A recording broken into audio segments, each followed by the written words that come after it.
네, 조성우의 투자의 맛으로 함께하겠습니다. SK증권 영업부 PIB센터 조성우 부장 나와 계십니다. 어서 오세요. 안녕하세요. 네, 부장님 어제 초복이었잖아요. 네. 닭 드셨어요? 더 맛있는 거 먹었습니다. 뭐 드셨어요? 어제 말 안 할 거예요. 소고기 드셨나? 근데 엄청 맛있는 걸 먹어서 반주 한 잔 하느라 오늘 네. 아침 조금 피로감이 있으니까 좀 양해 부탁드리고요. 네, 힘내서 우리 진행을 해보도록 하겠습니다. 네.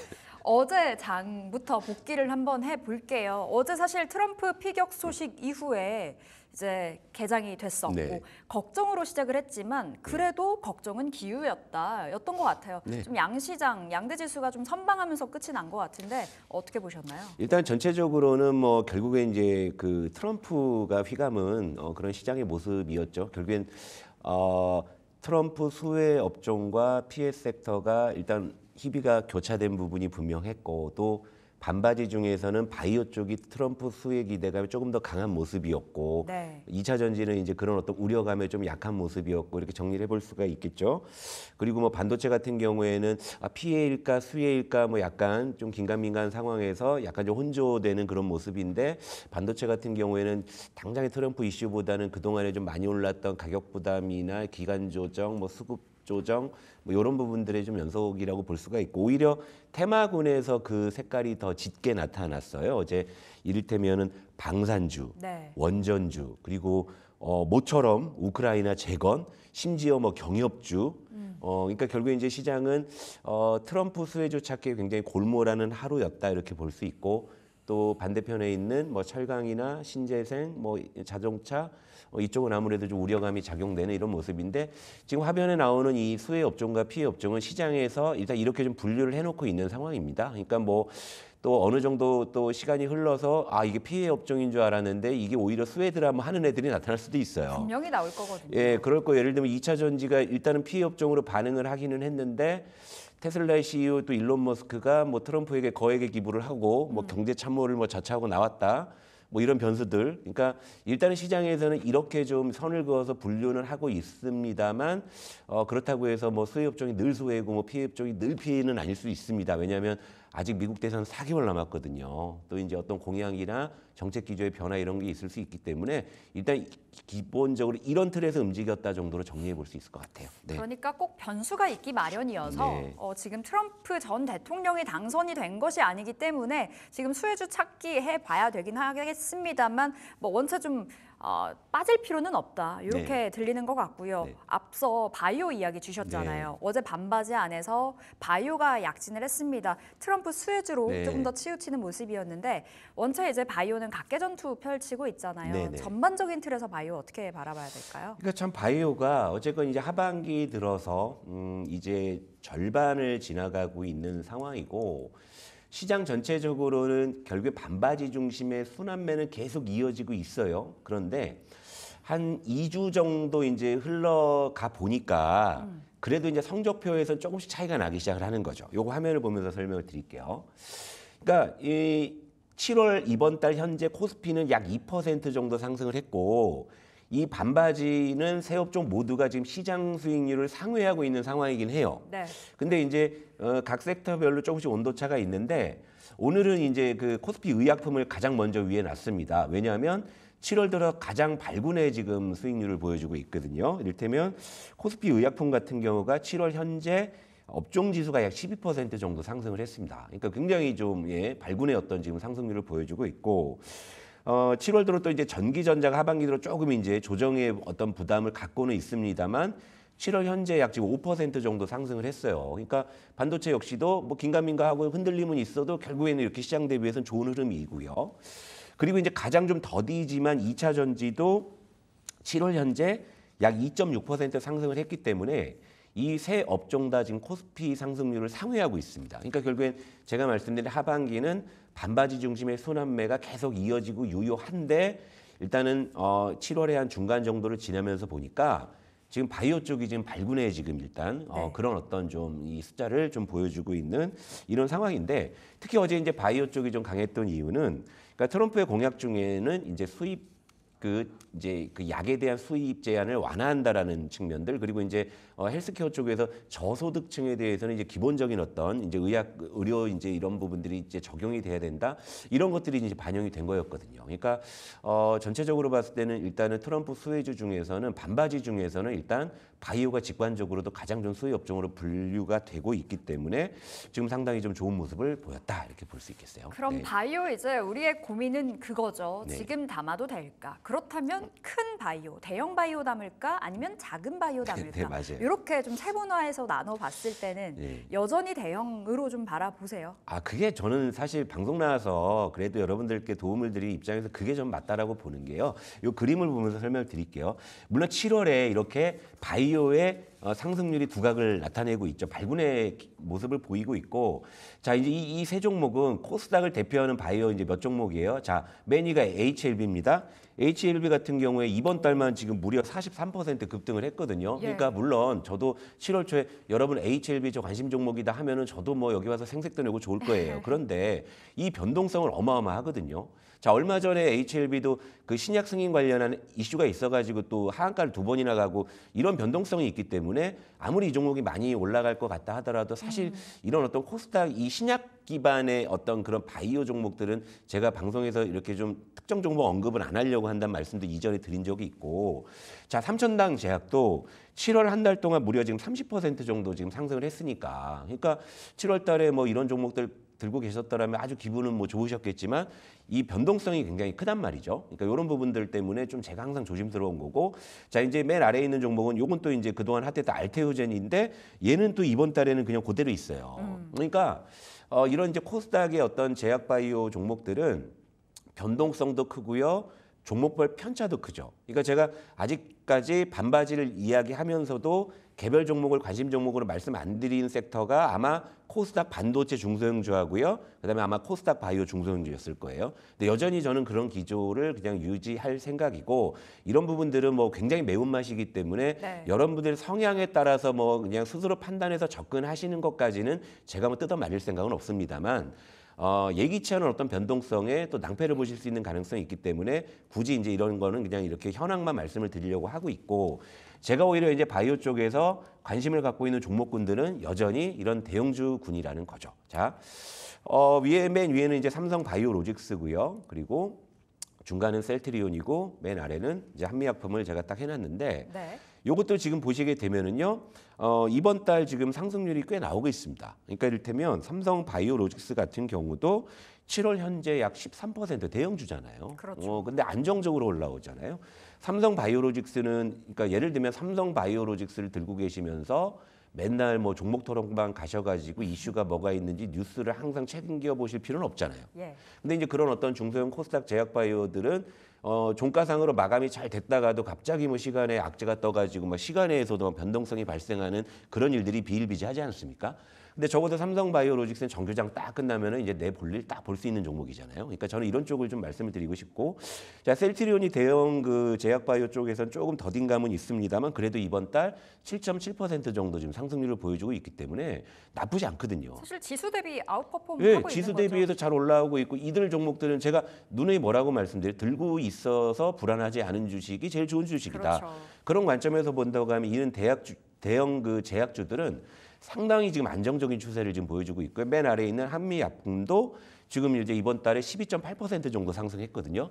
굉장히 안정적이잖아요. 물론 선택의 어떤 문제겠죠. 흔들리는 건 내가 다 견뎌낼 테니까 나는 더 기대수익을 높게 가고 싶어 하시는 분들이야 뭐 이런 코스닥의 어떤 팔딱팔딱하는 이런 제약 바이오를 선호하실 수는 있겠습니다만, 저는 항상 무게 중심은 역시 우직하게 이렇게 좀 밀고 올라가는 그런 좀 업종 대표주 쪽, 대형주 쪽 이런 쪽이 일단 기본 베이스가 된다라고 생각을 하기 때문에 여전히 저의 관심 종목군은 삼성 바이오로직스, 셀트리온, 한미약품이라고 말씀드리겠습니다. 원체 이제 제약 바이오가 그동안의 역사상으로 그랬잖아요. 네. 뭐 잘 가나 싶더니 꼬꾸라지면 네, 진짜 네. 무섭게 꼬꾸라지는 쪽이 네. 사실 제약 바이오이기도 해서 그 측면으로 봤을 때는 좀 매운맛이다. 네. 조심해야 된다 말씀 주신 거고요. 대형 3사, 뭐 한미약품, 그리고 삼성 바이오로직스, 셀트리온은 여전히 괜찮다라는 기본적으로 관점에서. 이익을 잘 이제 내고 있고요. 물론 이제 PER은 뭐 밸류에이션이야 조금은 높을 수 있지만 꾸준히 이익이 성장하고 있고요. 그리고 어쨌건 이제 그 시장을 대표하는 대형 제약 바이오주기 때문에 역시 이제 패시브 수급이 들어올 가능성도 충분히 있는 거거든요. 예. 그런 쪽에서 훨씬 더 안정적인 종목이라 볼 수 있죠. 네. 알겠습니다. 바이오 여기서 점검 맞춰보겠고 우리 방산 이야기로 네. 넘어가 봐야 되겠습니다. 어제도 방산 강했고 뭐 최근에 트렌드 자체가 방산 원전이 아닐까. 그런데 여기에다가 더해져서 이제 트럼프 수혜주로 거론이 되면서 진짜 뭐 그야말로 날아다니잖아요. 예. 지금 현 시점 방산주는 매운맛일 것 같고 근데 예. 매콤하게 맛있게 맵다라고도 표현을 해주셨던 기억이 나거든요. 아, 그렇죠. 그 그림을 보면서 설명을 드리겠습니다. 일단 자, 이것도 뭐 이제 두 종목을 겹쳐놨는데요. 이제 위에가 LIG 넥스원이고요. 이제 아래가 현대 로템입니다. 제가 예전에 이제 방산들 점검해드릴 때는 이제 길게 보면은 N자형 패턴이다. 결국엔 네. 그 N자형 패턴의 연장선상이에요. 그러니까 방산주는 좀 맛있게 매운 섹터이긴 합니다만 이제 하반기 들어서 아무래도 좀 상반기에 많이 오른 섹터들의 조정 압력이 있는 상황이어서 방산주도 좀 하반기 들어서는 조금 일단 조정의 어떤 그런 분위기였는데 어제 이걸 갑자기 트럼프 이슈로 네. 그냥 한 방에 그냥 지붕 뚫고 하이킥, 그렇죠? 그래서 다 이렇게 그 대표적인 그 방산주들이요, 다 전고점을 그냥 한 방에 뚫어내고 다 이제 신고가를 다시 기록을 하는 그러니까 이런 모습이에요. 이런 모습이기 때문에 어제 뭐 방산주 같은 경우가 이제 트럼프 관련한 어떤 수혜 업종 중에서 그도 이제 제법 시총 규모가 있는 쪽에서는 가장 두드러진 모습이 아니었나 이렇게 보는데요. 이 배경은 이거죠. 그러니까 트럼프가 예전에 재임 시절에도 야, 니들끼리 그냥 알아서 해. 뭐 미국은 뭐 그냥 별로 개입 안 할게 이런 주의였잖아요. 그러니까 세계의 경찰이라는 그런 노선을 트럼프는 이제 포기하는 쪽으로 갔고, 그리고 뭐 주한미군도 껄핏하면 철수한다. 대신에 돈 많이 내면 뭐 있어 주겠다.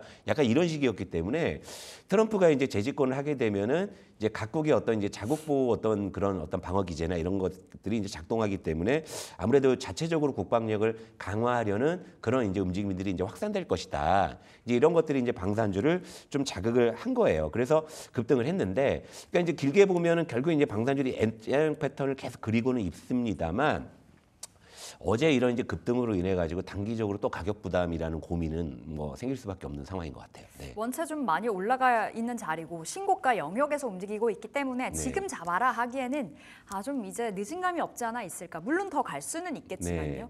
그런 측면에서 말씀을 주셨습니다.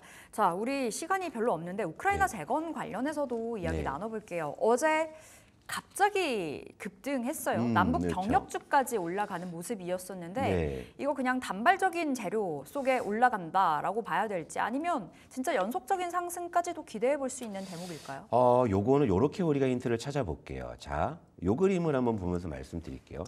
자, 시장은 지금 트럼프 수혜주 찾기의 골몰이에요. 네. 그렇죠? 그럼 역시나 좀 늦게 배운 도둑질에 날 새는 줄 모르는 트럼프 수혜주가 기대 수익이 높을 수가 있겠죠. 자, 이제 이 두 종목은요, 제가 종목명은 공개를 안 하겠습니다. 자, 맨 위의 종목은 트럼프 수혜주로 거론이 돼서 훨훨 날아가는 종목이죠. 근데 그동안에도 많이 올랐어요. 예. 근데 아래는 그냥 계속 횡보하다가 트럼프 수혜주로 거론되는 또 하나의 종목이에요. 자, 트럼프 수혜주가 시장에 본격적으로 반영이 된다고 했을 때 그럼 여러분들은 어떤 종목을 선택하시면 조금 더 마음이 편안하고 기대 수익을 높여갈 수 있을까라고 생각하면 이건 제가 일부러 종목명을 공개 안 한 겁니다. 왜냐하면 이거 성향의 문제일 수 있거든요. 네. 나는 그래도 가는 말 계속 올라갈 거야. 뭐 이렇게 할 수도 있고, 이런 좀 이렇게 횡보하고 좀 가격 메리트가 있는 게 있어 하실 수도 있잖아요. 자, 종목을 공개하면 맨 위에 있는 종목은 그냥 LIG 넥스원이에요. LIG 넥스원이고 아래쪽은 셀트리온입니다. 그러니까 트럼프 수혜주라고 방산주가 올라가요. 그럼 방산주 안에서 트럼프 수혜주로 뭘 사야 될까? 이렇게 우리 갇혀서 판단할 필요가 없는 거죠. 전체적으로 트럼프 수혜가 확산이 된다고 했을 때는 그럼 가장 우리가 기대 수익을 높여갈 수 있으면서 리스크를 제어하고 그죠? 편하게 들고 갈 수 있을까? 자, 그런 관점에서 우크라이나 재건을 연장선상에서 말씀드릴게요. 자, 어제 우크라이나 그 재건주가 이를테면 SY 스틸렉이라는 종목이 막 장중에 거의 뭐 상한가에 네. 근접을 하기도 했는데 25%. 그죠? 또 하나 의미가 있는 게 또 하나 이제 화면에서 종목을 하나 붙일게요. 자, 맨 위에는 SI 스틸렉이라고 약간 개별주고요. 아래는 뭐죠? 이게 현대건설이에요. 자, 대형 건설주하고 중소형 테마주가 같이 움직였죠. 자, 군집성이죠. 그런데 딱 차트상으로 딱 보시더라도요. 자, 건설주나 재건주 쪽은 장기간 주가가 조정을 받고 횡보를 했습니다. 그렇죠? 자, 앞으로 트럼프 수혜가 조금 더 시장에 짙어진다고 했을 때는요. 우크라이나 재건주는 제 생각에는 일시적이 아닐 수도 있다는 생각을 해요. 왜냐하면 원체 그동안 소외됐기 때문에. 자, 하반기에 주도 테마의 가능성을 보는 제가 어떤 후보군들을 봤을 때 그동안 오른 게 없느냐를 제일 먼저 봅니다. 그런 상황에서 재건주나 건설주, 특히 어제 막 경협주도 움직였습니다만 경협 좀 너무 앞서간 것 같고요. 다만 이제 지금 이제 트럼프 대통령이 당선이 되면은 러시아 우크라이나 전쟁 쪽에 더 이상 이제 우크라이나 지원 안 하는 쪽으로 가고 있기 때문에 이제 종전에 대한 기대감이 커지겠죠. 이제 이런 부분들이 시나브로 반영될 수 있다고 보는데 이런 상황에서 대형 건설주와 테마주가 같이 움직였다는 건 좀 의미가 있다라고 봐요. 이런 상황이라고 했을 때는 우크라이나 재건주는 어떻게 보면은 이젠 좀 관심을 가져볼 만한 섹터가 아닌가 보고 있고, 다만 둘 다 바닥에서 출발하기 때문에 둘 다 보통 맛이에요. 대형주군도 테마군도 다 보통 맛의 그런 이제 그 구간에 있지만, 그래도 이제 현대건설 같은 경우가 우크라이나 재건에 대한 어떤 기대감도 있고요. 그다음에 이제 불가리아나 우크라이나 쪽에 그 SMR 소형 이제 원전에 네. 대한 수주에 대한 어떤 그런 모멘텀이 있긴 하거든요. 그러니까 현대건설을 역시나 좀 탑픽으로 말씀드릴 수 있을 것 같고, 그리고 중소형주 단에서 한번 본다고 했을 때는 SY 스텔렉이 아니라 이를테면 한미 글로벌 같은 종목이 오히려 이 종목이 좀 밸류에이션 매력이 있는데, 사실은 뭐 밸류에이션으로 올라가지는 않고요. 항상 이제 좀 테마적으로 움직이는 특징이 있어요. 그래서 뭐 매운맛으로 한미 글로벌, 뭐 보통맛으로 현대건설, 뭐 이런 정도 좀 관심 가져보시면 좋을 것 같습니다. 원체 가격적인 부분에서 많이 내려와 있기 때문에 매력적이라고 볼 수 있겠지만 변동성은 좀 주의를 해야 네. 된다 말씀 주셨고, 탑픽으로는 현대건설 챙겨 가시면 되겠습니다. 자, 이제 짧게 이야기 들어볼게요. 오늘장 투자 전략. 간밤에 뉴욕 증시가 좋았다 보니 오늘 네. 국내 증시도 커플링이 될까요? 그러니까 어제도 시장이 좀 혼조세로 흔들리다가 막판에 좀 상승폭을 키웠거든요. 예. 그러니까 이제 트럼프라는 인물이 시장을 훼손하지는 않을 것이라는 전제, 그 안에서 이제 우리가 무엇을 해야 될 것이라는 기대감, 이런 쪽으로 좀 정리가 된 것 같아요. 그리고 어제는 우리는 이제 그런 장면을 봤기 때문에 이것이 오늘도 이어지고 내일도 이어지는지 봐야죠. 하지만 중요한 건 미국 대선까지는 아직 4개월이라는 시간이 남아있기 때문에 그렇다고 우리가 너무 원웨이로 이렇게 가서는 안 될 수 있다. 시장을 보면서 이제 그런 어떤 시그널들이 짙어지는 걸 보면서 접근할 필요가 있다. 이렇게 말씀드릴게요. 사실 네. 끝날 때까지 끝난 게 그렇습니다. 아니다라는 말도 있죠. 그렇기 때문에 지금 당장에 뭐 트럼프 수혜주가 무엇일까 좀 맹목적으로 따라잡기보다는 시장 전반적인 틀에서 매크로 이슈와 함께 시장 전략 세워보셔야 되겠습니다. 자, 오늘 여기서 또 마무리 지어볼게요. 조성우 부장 함께했습니다. 말씀 고맙습니다.